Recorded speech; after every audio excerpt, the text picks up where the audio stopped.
कृष्णा इतका रडला की तो थरथरच कापायला लागला. का ते तुम्हाला पुढे व्हिडिओमध्ये पाहायलाच मिळेल. मी अश्विनी स्वागत करते तुमचं आपल्या छान अशा व्हिडिओ ब्लॉगमध्ये. तर आजचा दिवस होता तो म्हणजेच एकादशीच्या दुसऱ्या दिवशीचा बारस सोडायचा. तर त्यासाठी आम्ही काय काय स्वयंपाक केला हे पण आज तुमच्यासोबत मी शेअर करणार आहे. तर गेले 8 दिवस झाला आमचा गॅस संपलेला आहे आणि गॅस काय 45 दिवस झाल्यानंतरच मिळतो आणि त्याच्यामुळे ना आमचा आत्ता सध्या तरी सगळा स्वयंपाक हा गॅस आणि शेगडीवर चालू आहे.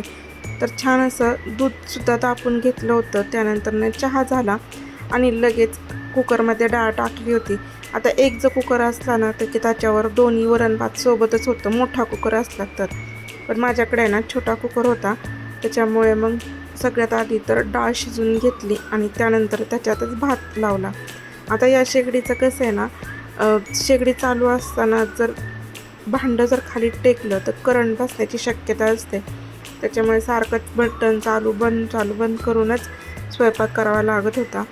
तर या इकडे आता खीर तयार करून घेतली आणि त्यानंतर ती कोळशाच्या शेगडीवर ठेवली होती, जेणेकरून ती छान अशी उकळली जाईल.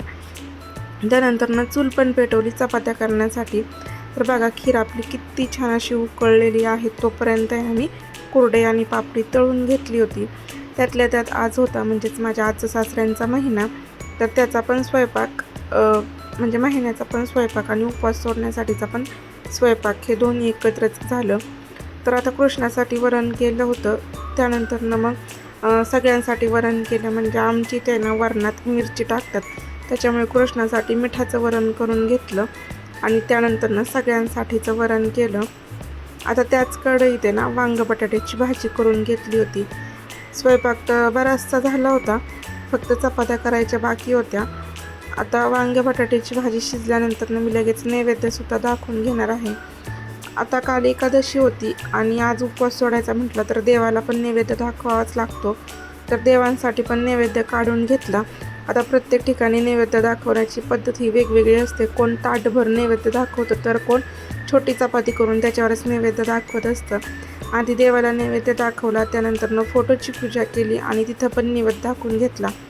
आता कृष्णाला तर काय माझं आंघोळ घालायची अजून बाकी होती. त्याला आंघोळ घातली, त्याला झोपवलं आणि त्यानंतर घरं स्वच्छ अशी पुसून वगैरे घेतली. आणि बघा आजचा मेनू होता वरण भात, बटाट्याची वांग्याची भाजी, कुरडई पापडी, जिलबी, खीर, चपाती असा मेनू होता. तर बाकीचं धुणं भांडी वगैरे झाली. आणि कसं आहे ना, जे पंढरपूरला गेलेले असतात चालत वारकरी ते या आजच्या दिवशी येतात. तर माझे सासरे पण पंढरपूरला वारीला चालत जातात. तर ते पण आले होते आणि त्यांनी ना कृष्णासाठी साईसाठी भरपूर अशी खेळणी पण आणली. तर बघा मी आहेत त्याच अवतारात निघाले का, तुम्हाला ते पुढे पाहायलाच मिळेल. तर आम्ही आलो होतो ते म्हणजेच कृष्णाची केस कट करण्यासाठी. आता कसं आहे ना, याच्या आधी त्याच्या पप्पांनी त्याला 2-3 वेळा केस कट करायला नेलं होतं, पण तो इतका रडला की त्याला तसंच त्यांनी परत आणलं.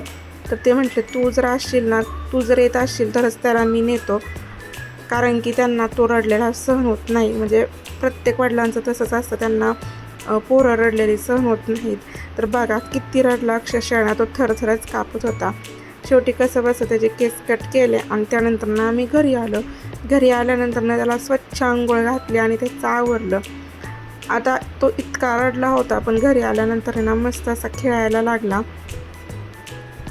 तर आता कधीतरी ना त्याचे तो जे बोलतो ना ते पण सुद्धा मी व्हिडिओमध्ये घेतच जाईल. पण कसं असतं आमच्या इकडे एक तर टी व्ही चालू असतं किंवा मोबाईल चालू असतं, त्याच्यामुळे कॉपीराईट येतं. त्याच्यामुळे मी व्हॉइस ओव्हरच देत असते.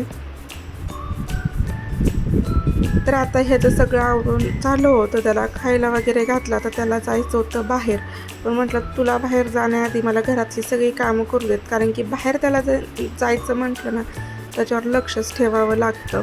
त्यातल्या त्यात घरी कोणीच नव्हतं, त्याच्यामुळे त्याला घरात बसवलं आणि मी आता हे स्वच्छ सगळं झाडून घेते. अजून तरी काय पंढरपूरवरून आलेलं जे होतं गाठोडं ते काय सोडलं नव्हतं, कारण की आता सगळेच बऱ्याच ठिकाणी आहे ना तशाच पद्धतीने नेतात. म्हणजे त्याच्यावर नाव वगैरे टाकून ते नेलं जातं. तर चला आता घरं ते सगळं स्वच्छ झाडते. आणि आमच्या इथे ना सगळं गोडच पदार्थ आणले होते, जसं की म्हैसूर लाडू, पेढे, गुलाबजाम असंच काहीसं खायला आणलं होतं. तर आता बाहेरचं घर झाडून वगैरे झालं होतं आणि बघा किती घर स्वच्छ केल्यानंतर आमची तर असा पसारा होतोच. आता ह्याचं आवरून झालं होतं, त्याला असं वाटत होतं मी कधी बाहेर जाईल. आणि साईचं मात्र आवरायचं चालू होतं. तर त्याला असं वाटतं की कृष्णा माझ्यापेक्षा गोरा आहे म्हणून तो काय करतो ना, जास्त पावडर लावतो. तर या इकडे त्याचा तसाच मेकअप चालू होता. चला आता परत संध्याकाळची तयारी झाली, परत स्वयंपाक.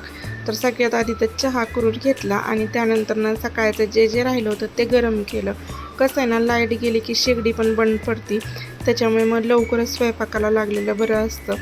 आता खीर वगैरे सगळं गरम करून घेतलं आणि चूल पेटवली होती, ते म्हणजे चपात्या भाकरी करायला. कारण की आज फक्त चपात्या भाकरीच करायच्या होत्या. सकाळचाच म्हणजे भाज्या वगैरे सगळं शिल्लक होतं, त्याच्यामुळे मस्त चुलीवर चपात्या आणि भाकरी करून घेतल्या. तर बघा अशा पद्धतीने आजचा छोटासा व्हिडिओ होता. तुम्हाला जर आवडला असेल ना तर नक्कीच आपल्या चॅनल लाईक करा, शेअर करा आणि हो सबस्क्राईब करायला मात्र विसरू नका. व्हिडिओ पाहिल्याबद्दल धन्यवाद.